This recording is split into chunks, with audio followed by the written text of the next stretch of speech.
બનાસકાંઠા જિલ્લાના ડીસામાં આવેલી kids zone school ખાતે ભવ્ય એન્યુઅલ ફંક્શનનું આયોજન કરવામાં આવ્યું હતું. કેજીથી ધોરણ 8 સુધીના વિદ્યાર્થીઓએ વિવિધ સાંસ્કૃતિક કાર્યક્રમો રજૂ કરી ઉપસ્થિત મહેમાનો અને વાલીઓનું મન મોહી લીધું હતું.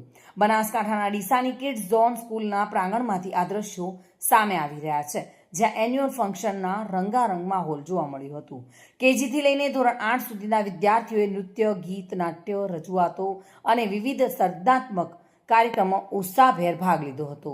કાર્યક્રમમાં મોટી સંખ્યામાં વિદ્યાર્થીઓના વાલીઓ ઉપસ્થિત રહ્યા હતા અને બાળકોના પ્રદર્શનને તાળીઓના ગડગડાટથી વધાવી લીધા હતા. કાર્યક્રમના મુખ્ય મહેમાન તરીકે બહાદુરસિંહ દાદુસિંહ વાઘેલા હાજર રહ્યા હતા અને વિદ્યાર્થીઓને પ્રોત્સાહન આપી કાર્યક્રમની શોભા વધારી હતી. ઉત્સાહ અને ઉમંગથી ભરપૂર આ એન્યુઅલ ફંક્શને વિદ્યાર્થીઓમાં આત્મવિશ્વાસ વધાર્યો છે અને વાલીઓમાં પણ આનંદનો માહોલ સર્જાયો છે. ચિરાગ શ્રીમાળી સાથે bureau report, today Gujarati news.